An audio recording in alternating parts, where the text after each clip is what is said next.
Selamat pagi, siang, sore atau malam rekan-rekan. Di sini saya akan sedikit mengulas pertandingan antara PSS Sleman melawan Persela Lamongan ya. Sebetulnya kalau dari karakter dua tim ini sebetulnya menarik ya. Di Liga Sepak Bola di Indonesia, Sleman maupun Lamongan ini adalah suatu tim yang punya karakter menyerang ya, menyerang dengan sistem permainan dia antar lini per lini itu umpan-umpan bawah secara rapi, membangun serangan dari bawah. Tetapi pada pertandingan hari ini tadi yang saya saksikan, saya mulai bergabung menonton tadi menit ke 13 ya. Kebetulan di stadion di Sijalak Harupat Soreang Kabupaten Bandung mengalami hujan sehingga sedikit banyak mungkin mempengaruhi strategi yang diterapkan oleh pelatih di lapangan. Dari permainan yang saya lihat tadi kurang tahu ya apa penyebabnya. Saya lihat dari Sleman dan Lamongan itu kurang bisa berkembang permainannya ya. Kalau dari sistem yang saya lihat tadi untuk Sleman itu dia cenderung lebih menyerang, meskipun saya katakan dua tim sebetulnya tidak terlalu maksimal dalam mengoptimalkan potensi yang ada pada masing-masing pemain. Lamongan saya lihat dari mulai babak pertengahan pertama sampai babak kedua sepanjang sampai akhir itu cenderung bertahan. Jadi saya pikir tadi Sleman menguasai pertandingan sekitar 70%, ya 65 lah, 65 banding 35 untuk Sleman 65%, Lamongan 35%.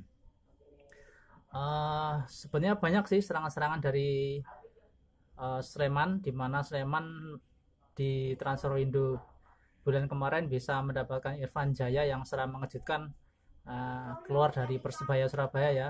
Jadi ya Irfan Jaya out dari Persebaya gabung ke Sleman. Itu sesungguhnya suatu keuntungan sendiri buat Sleman ya, mempunyai sayap pemain yang lincah kecil ini yang punya kecepatan dan dribbling bola yang bagus itu. Sebetulnya apa yang dimiliki oleh performa yang dimiliki Irfan Jaya tadi ada, cuman mungkin dia baru ya di Sleman ini, mungkin belum begitu kompak gitu ya, sehingga potensi dari masing-masing pemain itu ada, cuman belum bisa dikombin secara optimal karena mereka masih adaptasi, sehingga serangan-serangan tusukan-tusukan dari Irfan Jaya tadi tidak ada target man yang bisa diberi asis oleh Irfan, sehingga sangat sulit sekali Sleman menciptakan peluang-peluang yang membahayakan gawang dari Persela Lamongan yang dijaga oleh Dwi Kuswanto. Sebetulnya tadi untuk menit 61 ya, menit 61 Sleman mendapatkan peluang bagus dari Kemelut ya. Diawali dari Noko Veles, pemain tengah dari Sleman itu berhasil menguasai bola dan masuk ke sisi kanan pertahanan Lamongan. Dia melakukan shooting, membentur pemain belakang Lamongan, bola langsung ke gawang dan terjadi Kemelut, dan di situ terjadi scrimmage ya antara masuk dan tidaknya. Wasit agak ragu tadi, tetapi melalui diskusi dengan asisten kelihatannya bola yang persis di tengah-tengah dan agak cenderung masuk ke dalam gawang itu dinyatakan tidak gol sehingga tetap 0-0.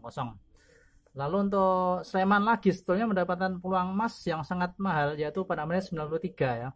Menit 93 Aaron Evans dari Sleman, pemain tengah ini juga dia mendapatkan penalti setelah Birul Walidain pemain belakang Lamongan ini melakukan handsball, sehingga dihukum wasit dengan penalti. Sayang Aaron Evans dari Sleman ini tidak bisa memaksimalkan ya, tendakannya ke sisi kanan berhasil diblok oleh kiper Persela Lamongan sehingga tetap 0-0 sampai akhir pertandingan. Sehingga skor 0-0 ini di Piala Menpora saat ini menjadi pertandingan yang baru pertama kali terjadi, tidak terjadi gol ya, 0-0. Itu saja yang bisa saya ulas dari pertandingan hari ini tadi sore di grup B di Stadion Sijalak Soreang Kabupaten Bandung. Begitu teman-teman semua, silahkan komentar di bawah, dan apabila ada yang saya sampaikan ini ada kesalahan, saya agak lagu ini grup C apa grup B gitu ya. Setahu saya grup B, soalnya kemarin itu yang saya tonton ada grup A ya. Ini tadi saya pikir grup B, tetapi kalau salah bisa teman-teman dikomentari di bawah, dan kita buat enjoy saja menikmati sepak bola Indonesia. Begitu teman-teman, selamat pagi, siang, sore maupun malam.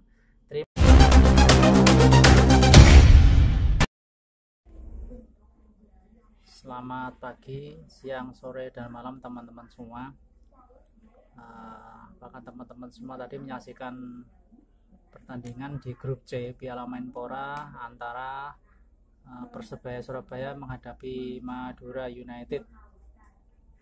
Kalau saya amati dari permainan partai kedua tadi, dari awal babak pertama Madura sudah mendominasi serangan, tetapi nampaknya serangan dari Madura ini tidak didukung oleh finishing yang baik, sehingga justru Persebaya yang banyak ditekan. Sekali mendapat peluang, Persebaya mendapatkan tendangan sudut. Untuk menitnya nih, maaf, ini saya tadi tidak tahu karena saya membuka atau baru menonton pada menit 16 ya. Pada menit 16 saya posisi sudah 1-0, tetapi dari ulangan acara gol Persebaya dicetak oleh Adi Setiawan, hasil dari tendangan sudut yang dilakukan oleh Hambali Tholib dari sisi kiri pertahanan Madura United.